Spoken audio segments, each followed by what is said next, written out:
Hello दोस्तों, आपका स्वागत है पार्थ क्लासेस में, जहां हम आज देखेंगे नेपाल के बारे में। जैसा कि आपको पता होगा कि बीते 4-5 दिनों में नेपाल में किस प्रकार की घटनाएं घटी है, किस प्रकार से आंदोलन शुरू हुआ है और आंदोलन कहां तक अभी पहुंचा है, इस सभी से आप परिचित होंगे।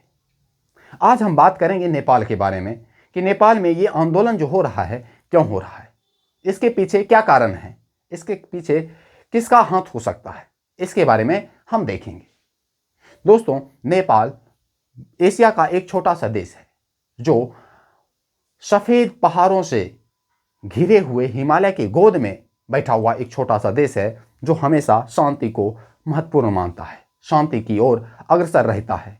बुद्ध की धरती है, बुद्ध को अपना आदर्श मानता है। आखिर बुद्ध को अपना आदर्श मानते हुए, जो कि इतना शांति को प्रिय मानते थे बुद्ध भगवान, उसको आदर्श मानने वाले देश में आज लोगों ने आंदोलन करना शुरू कर दिया। और आंदोलन शांतिपूर्ण आंदोलन नहीं, पूरा उग्र आंदोलन कर रहे हैं।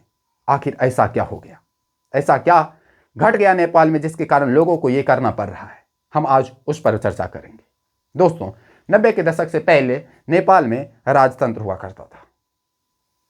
राजतंत्र जिसमें राजा के पास ही सभी शक्ति होती थी।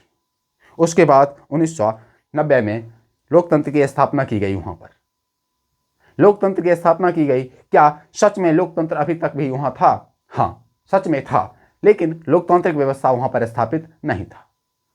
लोकतांत्रिक व्यवस्था स्थापित कैसे नहीं था? क्योंकि जो शासन करता था, जो सरकार में रहता था, वो ही अपने पास सभी पावर रखता था, लोगों को किसी प्रकार की ज्यादा अधिकार नहीं देता था। उसके पास जितने भी धन दौलत होता था वो अपने बाल बच्चों पर लुटाता था। उसके बाल बच्चा बाहर जाकर पढ़ते थे, लेकिन देश के लोगों को रोजगार नहीं मिलता था। सरकार भ्रष्टाचार में काफी आगे बढ़ चुका था। लोगों पर काफी अन्याय होता था। लोगों के लिए कोई अच्छा काम नहीं करवाते थे। लोग भूखे मर रहे होते। इसी के कारण वहां पर काफी पहले से ही लोगों में असंतोष था सरकार के खिलाफ, और लोग चाह रहे थे कि सरकार का हम क्या करें, विरोध करें, लेकिन कर नहीं पाते थे। लेकिन 4 सितंबर की एक घटना घटी।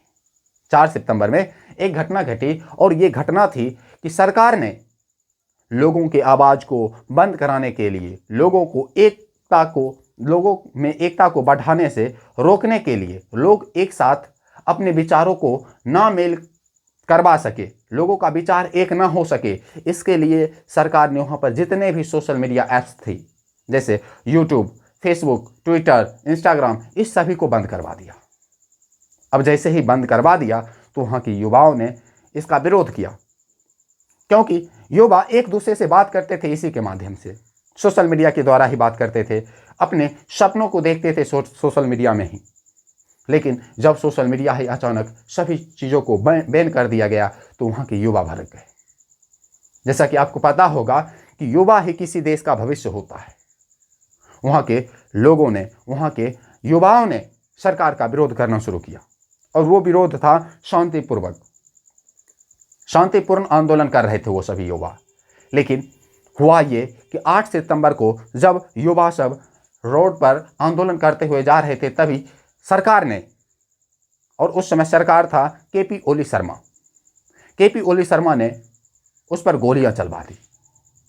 जो आंदोलन शांतिपूर्ण तरीके से चल रही थी, उस आंदोलन पर सरकार ने गोलियां चलवा दी, जिसमें लगभग 20 लोग मारे गए, 20 युवा मारे गए, और लगभग 300 लोग घायल हो गए।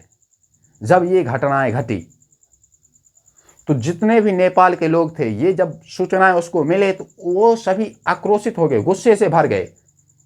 एक तो हम पर गलत व्यवस्था को लागू करवाते हो, हमारे विचारों को दबाने का प्रयास करते हो, हमारे अधिकारों को दबाने का प्रयास करते हो, और ऊपर से जब उसका विरोध हम करते हैं तुम हम पर गोलियां बरसा देते हो।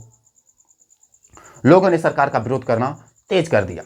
जब ये आंदोलन बिल्कुल शांतिपूर्ण तरीके से चल रही थी, जब सरकार ने उस पर गोलियां चलवा दी तो ये आंदोलन उग्र हो गया। अब उस सभी को पता चल गया कि सरकार यह शांतिपूर्वक मानने वाली नहीं है। लोगों ने अब शांतिपूर्ण चल रहे आंदोलन को उग्र आंदोलन में बदलना शुरू कर दिया। अब उग्र आंदोलन बदला और उसके साथ ही साथ जितने भी मीडिया वाले थे जो सरकार का वाहवाही कराते थे, गुणगान करते थे, उस सब को मारना पीटना स्टार्ट किए। जितने मीडिया चैनल के जो हाउस होते हैं उसको जलाना शुरू किया। सरकारी जितने भी भवन था उस पर कब्जा करके उससे जलाना शुरू किया। बस स्टैंड को जलाना शुरू किया, बस को जलाना शुरू किया, ट्रेनों को जलाना शुरू कर दिया। बहुत सारे सरकारी मंत्री थे, वित्त मंत्री थे, सभी को जलाना शुरू कर दिया। सुप्रीम कोर्ट में आग लगा दिया, जितने भी कागज पत्र था सभी को जला दिया। बहुत सारे मंत्री जो थे उन सभी के घर को लूट कर जितने भी रुपया पैसा धन दौलत थे सभी को बाहर फेंक दिया, रुपया सभी को उड़ा दिया हवा में। क्या करता? लोगों को ऐसा करना जरूरी हो गया था। लोग अपनी अधिकारों के लिए ये सभी कर रहा था, क्योंकि लोगों में पहले से ही काफी सारा असंतोष था। लोगों को रोजगार नहीं मिलता था, सरकार लोगों को अधिकार नहीं देता था। लोग क्या करता? नेता लीडर के जो बेटा बेटी थी होता था वो सभी विदेशों में पढ़ता था, हवाई जेट में जाता था, आता था, ऐशो आराम की जिंदगी जी रहा था। लेकिन नेपाल की जनता को रोजगार तक नहीं मिल रहा है, नौकरी का अवसर तक नहीं मिल रहा है, काफी उन सभी में असमानताएं हैं। उस स्थिति में लोग क्या करते? तब ये आंदोलन शुरू हुआ। उस आंदोलन का नेतृत्व कर रहे थे एक व्यक्ति था जिसका नाम था सुदन गुरुङ, जो कि हामी नेपाल का संस्थापक थे। हामी नेपाल एक संगठन है, इसका अर्थ होता है कि हम ही नेपाल हैं। इसमें लाखों युवा जुड़े हुए थे और सुदन गुरुङ ने ही पूरे युवाओं को बताया कि हम अपने अधिकार के लिए झुकेंगे नहीं, हम अपने अधिकार को लेकर ही रहेंगे, चाहे जिस तरह से हो। हम अपने अधिकार के लिए लड़ेंगे, मरेंगे, कटेंगे, लेकिन अपने अधिकार को लेंगे। हमें लोकतांत्रिक व्यवस्था चाहिए। सभी युवा ने उनके बातों में आकर